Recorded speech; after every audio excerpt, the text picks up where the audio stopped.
នេះខ្ញុំជិះកង់ឯនៅទាំងអស់គ្នាដោយសារខ្ញុំត្រូវទៅរកត្រេនណាដើម្បីទៅកន្លែងមួយទៀត Skyscraper Museum ក៏ជាអត្តសញ្ញាណរបស់ទីក្រុង New York ផងដែរហើយបើខ្ញុំដើរទៀតវាហួសម៉ោងហើយដោយសារលើម៉ោង3ជាងអញ្ចឹងខ្ញុំ decide ហ្មងថាខ្ញុំនឹងជិះកង់អញ្ចឹងណាទាំងអស់គ្នាអូជិះសប្បាយពេកអ្នកទាំងអស់គ្នាឥឡូវចប់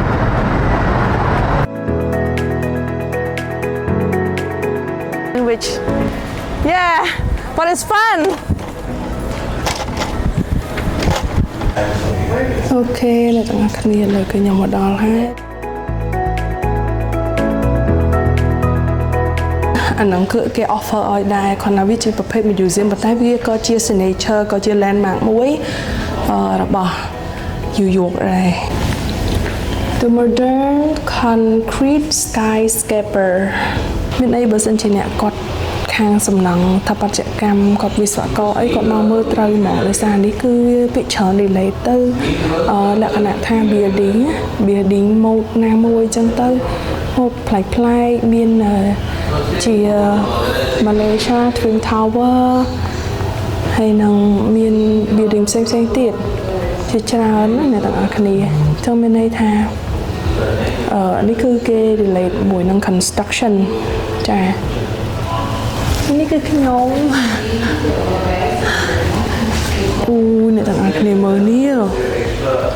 ខ្ញុំចាំហ្មងថាហ្នឹងគឺជាឌូបៃ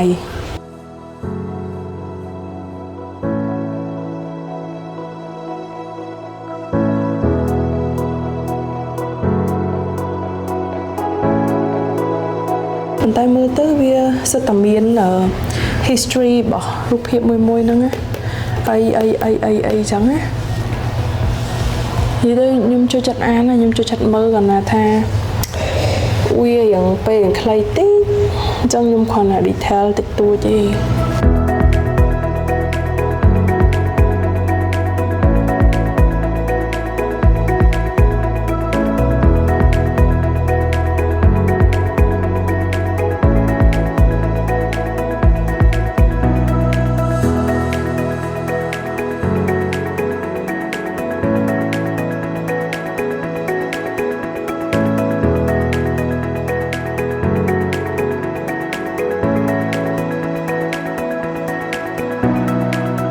គ្នានេះអាគារហ្នឹង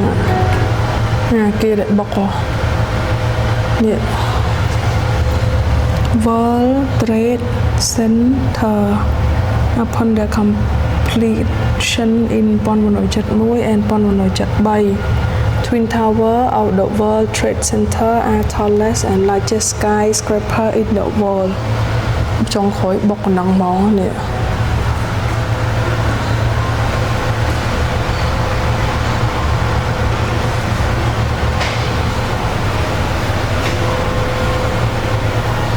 អានេះ2004ហ្នឹងកន្លែងគេដាក់ឈ្មោះម្នាក់ដែលស្លាប់របស់អ្នកទាំងអស់គ្នាហើយវាធ្លាក់ទឹកមកគេដាក់គេធ្វើអាគារទេពេលហើយ2005มันគេចាប់ផ្ដើមសាងសង់ចំនួនកន្លែងហ្នឹងមួយទៀតដាក់ឈ្មោះ World Trade Center តដែរគេតែគេសង់តែអាគារមួយឯងអូ2ហ្មងអ្នកទាំងអស់គ្នា1 2នេះឈ្មោះអ្នកដែលស្លាប់ហើយស្អែកខ្ញុំទៅនឹងឯអ្នកទាំងអស់គ្នាអញ្ចឹងខ្ញុំនឹងអាចមានសាច់រឿងច្រើនទៅនិយាយខ្ញុំមិនដឹងបរិសាសទេតែគាត់ថាខ្ញុំចង់ដឹងរឿងគឺខ្ញុំនឹងមើលវាជាការជួយចាប់មួយអ្នកទាំងអស់គ្នាពួកឯងម្សិលមិញហ្នឹងក៏ខ្ញុំបានចុចទូរស័ព្ទមើលខ្លះដែរ relate to ព័ត៌មានមួយហ្នឹងចង់និយាយថាបើប៉ះផាំងត្រឹមនេះអាគារអីទេ តែសំខាន់មនុស្សលើនេះដែលមានដែលវាដាច់ចរន្តអគ្គិសនីហើយខ្យល់ផ្សែងអញ្ចឹងដល់ពេលវាឆេះវាឆេះយន្តហោះមានសាំងមានអីហ្នឹងវាទៅឆេះដៃតួខាងលើហ្នឹងបានវាសុតចុះដល់ក្រោមហ្មងអាហ្នឹងគឺខ្ញុំ like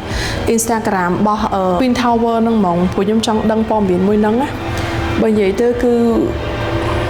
ជាសោកនាដកម្មមួយហ្មងហើយស្លាប់មនុស្សប្រហែលជិត 3000 នាក់ជាងជំរឿស្អីហ្នឹងខ្ញុំនឹង reveal ហ្មងអ្នកទាំងអស់គ្នានិយាយទៅអ្នកទាំងអស់គ្នាបើចង់មើលឬក៏ចង់មើលអីផ្សេងប្រាប់ comment ប្រាប់ខ្ញុំល្អដោយសារអីដើម្បីខ្ញុំដឹងដែលអ្នកទាំងអស់គ្នាចង់មើលអញ្ចឹងណាហើយអាគារក្រោយខ្ញុំនេះអ្នកទាំងអស់គ្នាស្គាល់ហើយម៉ាឡេជាប់សិង្ហបុរីហើយអាគារនេះគឺខ្ញុំបានឃើញដែរប៉ុន្តែខ្ញុំមិនដឹងជាអាគារពាណិជ្ជកម្មធម្មតាឬក៏ជាសារមន្ទីរឬក៏អីទេខនថានិយាយទៅយូយ៉កគឺជាអាគារមានអាគារច្រើនមែនតើដែលយើង very appreciate មើលទៅដូចហៅវាខ្លាំងខ្លាហ្មងអ្នកទាំងអស់គ្នានេះមើលអាគារខ្លាមិនស្រួលទេណាគ្រាន់តែស្ថាបត្យកម្មតម្រង់នៃអាគារមនុស្សប្រកែស្មាធម្មតាធំឯងខ្ញុំគិតថាប៉ុណ្ណឹងចាស់ហើយចាំជួបអ្នកទាំងអស់គ្នានៅវីដេអូបន្តទៀតពេលយប់ព្រោះពេលយប់ហ្នឹងខ្ញុំនឹងទៅមើល skyline ដែលគេ show view របស់Times Square ល្ងាចហ្នឹងណាអញ្ចឹងអ្នកទាំងអស់គ្នាកុំភ្លេចតាមដានតែខ្ញុំចាំមើលសិនខ្ញុំមិនដឹងថាខ្ញុំ split វីដេអូមិនទេខ្ញុំអាចដាក់វាទៅស្អីឬក៏ខ្ញុំយកវាទៅធ្វើ real ខ្លះ short ខ្លះអីប៉ុន្តែអ្វីដែលខ្ញុំទទួលបានគឺខ្ញុំនឹងចែករំលែកដល់អ្នកទាំងអស់គ្នាដូចគ្នាព្រោះជាវាណាខ្ញុំជួយធ្វើវីដេអូហើយខ្ញុំសង្ឃឹមថាចំណុចខ្លះដែលខ្ញុំធ្វើទៅអាចជួយឲ្យអ្នកទាំងអស់គ្នាបានឃើញដឹងនិងមានបទពិសោធន៍ទាក់ទងជាមួយនឹងការដើរលេងដូចខ្ញុំដែរព្រោះថាការដើរលេងមិនប្រកាសថាយើងត្រូវមានលុយរាប់ម៉ឺនទេដូចខ្ញុំនិយាយចឹងបើយើងចេះឆ្នៃវាក៏យើងអាច make ជីវិតរបស់យើងសុបាយតាមបែបផ្សេងមួយទៀតដែរដូចវីដេអូខាងដំបូងដែលខ្ញុំនិយាយប្រាប់អ្នកទាំងអស់គ្នាអញ្ចឹងយើងអាច hostel យើងអាចខុកអានឹង relate អានឹង depend on យើងតែយើងឲ្យស្រួបមានវាអត់បើយើងថាហូបគេមិនកើតយើងធ្វើខ្លួនឯងតែបើយើងថាអូខេយើងអីក៏បានចឹងយើងចេះប្រមាថ2ម៉ាត់តែសុខេអញ្ចឹងណាសំខាន់យើងត្រូវការអីអ្វីជាក្តីសុខរបស់យើងពិតប្រាកដអូខេឥឡូវសម្រាប់ថ្ងៃនេះដែរខ្ញុំបិទត្រឹមប៉ុណ្្នឹងសិនបើខ្ញុំមានអីថ្មីខ្ញុំនឹងអាប់ដេតទៀតខ្ញុំនឹង post ទៀតខ្ញុំនឹងធ្វើវីដេអូទៀតអញ្ចឹងណាតែខ្ញុំនឹងទៅមកកន្លែងទៀតអូខេអ្នកទាំងអស់គ្នាឥឡូវខ្ញុំមកដល់ឥឡូវហ្នឹងគឺខ្ញុំមកដល់ Times Square វិញហើយដែលគេហៅថាទីក្រុងអត់ដែលមានយប់ណាព្រោះអីពេលយប់ពី10ហ្នឹងគឺនៅភ្លើងស្អាតមែនតើមកជុំវិញហ្នឹងហ្មងហើយខ្ញុំឡើងមកដល់គឺអ្នកទាំងអស់គ្នានឹងខ្ញុំផ្លែកអីគេ pizza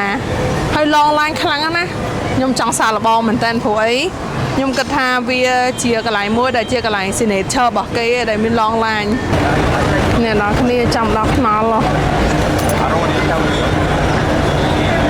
នេះគេ feeling ថាខ្ញុំចាំកន្លះម៉ោងប៉ុន្តែគិតថាអូខេ experience ផងព្រោះគេនិយមហ្នឹងអីគេខ្លះហើយយើងខំប្រឹងហោះមកឡើងឆ្ងាយហីហោះមកពីស្រុកខ្មែរមកតង់ហើយនៅហោះពីរដ្ឋដែលយើងនៅហ្នឹងមកតង់ទៀតចូល 4-5 ម៉ោងទៀតអញ្ចឹងកុំភ្លេចតាមដានកុំឲ្យព្រិចភ្នែកនិយាយទៅសិតតារា famous ហ្មងអញ្ចឹងមិនដាច់ណាស់អ្នកទាំងអស់គ្នាចាហ្នឹងវាដាច់សាហាវពេកណាអូដាច់ខ្លាំងណាស់អ្នកទាំងអស់គ្នាហើយខ្ញុំមិនដឹងថាកំងអីគេទេព្រោះដល់ពេលដល់វគ្គកំងមិនដឹងយកអីគេខ្លះព្រោះអីតែខ្ញុំយកតែមួយតែខ្ញុំលើកក្រោយខ្ញុំចង់យកអីទៀតខ្ញុំត្រូវចាំហីអ្នកទាំងអស់គ្នាមើលហើយនេះកន្លែងតម្រង់ជួកាត់លុយគេនិយាយទៅវីសាគេធ្វើឲ្យហ្មងហើយបានគេកំងកដៅឲ្យយើងតែគ្រាន់តែខ្ញុំមិនដឹងមែនថាខ្ញុំគួរយកអីគេខ្លះខ្ញុំចេះយកហ្មងនិយាយទៅអូយអាឈីសនេះក៏តំណងដែរនេះអានេះឈីសសតណាកូន